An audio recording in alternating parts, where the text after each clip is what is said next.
તો આજે આપણે સ્વાગત કરીએ છીએ આપણા વોઇસ ઓફ ખંભાતના પેજ ઉપર અને વાત કરીશું ચૂંટણી વિશે. તો સ્વાગત કરીએ છીએ આપણે શાકિરભાઈ શેખ જલેબીવાળા. ખૂબ ખૂબ આભાર સામિતભાઈ.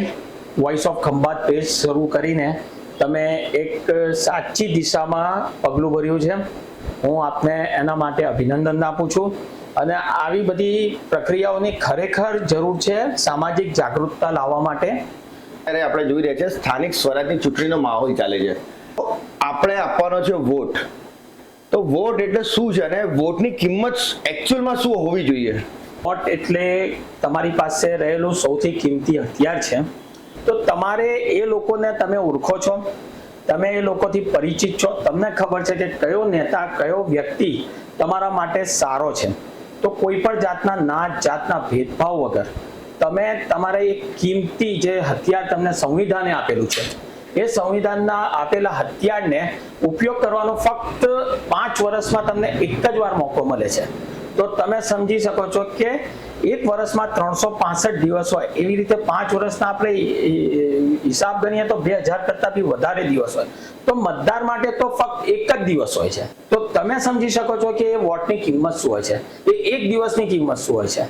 તો તમે એ હથિયારને એવી મજબૂતીથી ઉપયોગ કરો કે આવનારા 5 વર્ષમાં તમે જેના માટે એ વસ્તુ ઉપયોગ કરી રહ્યા છો, જે મત તમે ઉપયોગ કરી રહ્યા છો, એ સાર્થક નીવડે અને એનાથી તમને તમારા સમાજને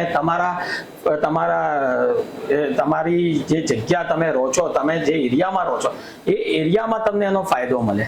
તો મારા હિસાબે એક મત એટલે બહુ જ કિંમતી વસ્તુ છે, એને વેડફી ના શકાય.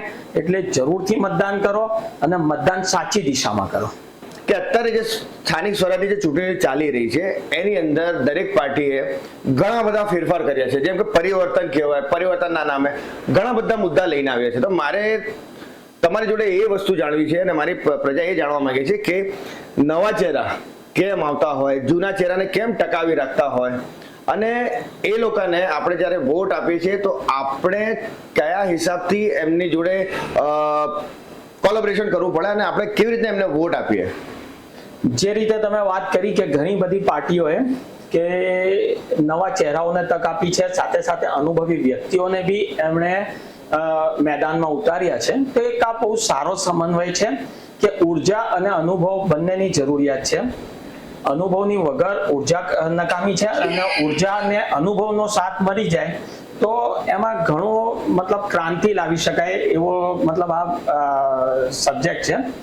તો હું આને એક બહુ સરાહનીય પગલું કહું છું કે નવા ચહેરાઓને તક આપી છે, દરેક પક્ષે આપી છે. અને આપણે અપક્ષમાં બી જોયા છે કે ઘણા યુવા ઉમેદવારો આજે અપક્ષ તરીકે બી ચૂંટણી લડી રહ્યા છે. તો એમના પગલાને બી હું ખૂબ સારો પગલો ગણાવી શકું છું કે એ લોકોએ પહેલ કરી છે, એ લોકોએ આગળ આવીને સાચી દિશામાં પગ મૂક્યો છે કે એક નેતૃત્વ સંભાળવા માટે એ લોકોએ તૈયારી દર્શાવી છે. આ એક નૈતિક હિંમત છે જે દરેક વ્યક્તિમાં નથી હોતી. તો જે લોકોએ બી આ વસ્તુને મતલબ ચેલેન્જ તરીકે સ્વીકારીને રાજકારણમાં પ્રવેશ કર્યો છે એમને ખરેખર આવકારવા જોઈએ. પબ્લિકને દિલથી એમને આવકારવું જોઈએ. અને અનુભવીને બી મતલબ એક એવો મામલો છે કે એ લોકો પાસે બહોળો અનુભવ છે. ઘણા સમયે એ લોકોએ નગરપાલિકામાં સભ્ય તરીકે કે કોઈ બી કમિટીના ચેરમેન તરીકે એમણે ભૂમિકા નિભાવી છે. તો એ લોકોનો અનુભવ અને આ લોકોની ઉર્જા એક સાથે મળીને કામ કરશે તો ચોક્કસપણે આવનારા દિવસોમાં ખંભાતની દિશા અને દશા બંને બદલાઈ શકે છે એવું મારું સ્પષ્ટ માનવું છે. આપણે જોઈ રહ્યા છે કે લોકો બધા જ નેતા મુદ્દા લઈને આવ્યા છે પોતાના, ઠીક છે. તો એક સ્થાનિક રહીશની જે રોજમર્રાની જિંદગીની અંદર એ લોકોને બેઝિક સમસ્યા એ શું હોવી જોઈએ અને એ કયા મુદ્દા ઉપર એ વોટ કરે અને એની સુવિધા પ્રત્યે એનું પોતાનું મંતવ્ય રાખે અને ફોકસ કરે. સ્વરાજની ચૂંટણી સીધી રીતે જોવા જઈએ ને તો સામાન્ય માણસ ઉપર સીધી અસર કરે છે. દરેક વ્યક્તિને જીવન જરૂરિયાતની જે પાયાની સુવિધાઓ હોય છે એ નગર નિગમ, નગરપાલિકા સુવિધા આપી રહી છે. તો એ દરેક સુવિધાઓ લેવા માટે નાગરિકોને આ સ્થાનિક સ્વરાજ્યની ચૂંટણીમાં જે બી નેતાઓને ચૂંટીને મોકલે છે એ લોકો થકી આ સમસ્યાઓનું નિરાકરણ થતું હોય છે.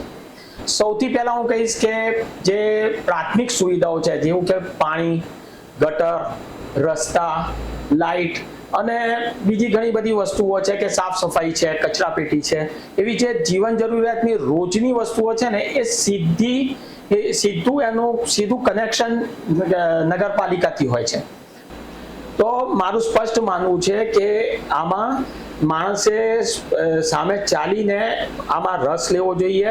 આમાં ખરેખર એક પર્વની તરીકે આને સેલિબ્રેટ કરવું જોઈએ, આને મનાવવું જોઈએ અને દરેક આ લોકશાહીના પર્વમાં બહાર નીકળીને ખૂબ મોટી સંખ્યામાં મતદાન કરવું જોઈએ.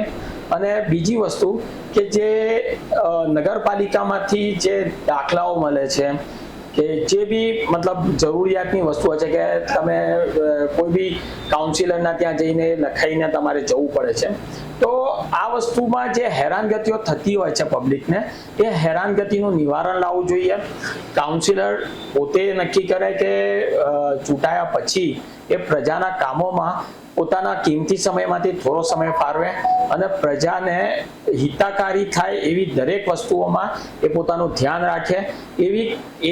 એવો સમય જ્યારે આવશે ને ત્યારે લોકોને મહત્વ સમજાશે કે પોતાની વોટની કિંમત અને પોતાના નેતાની શું મહત્વપૂર્ણતા છે અને એનાથી એ લોકો શું લાભ લઈ શકે છે. ખૂબ સરસ. નવા ચહેરા આ ચૂંટણીમાં ખૂબ ઉત્સાહથી આવ્યા છે. ઘણા બધા એમના બી અનુભવ રહ્યા હશે.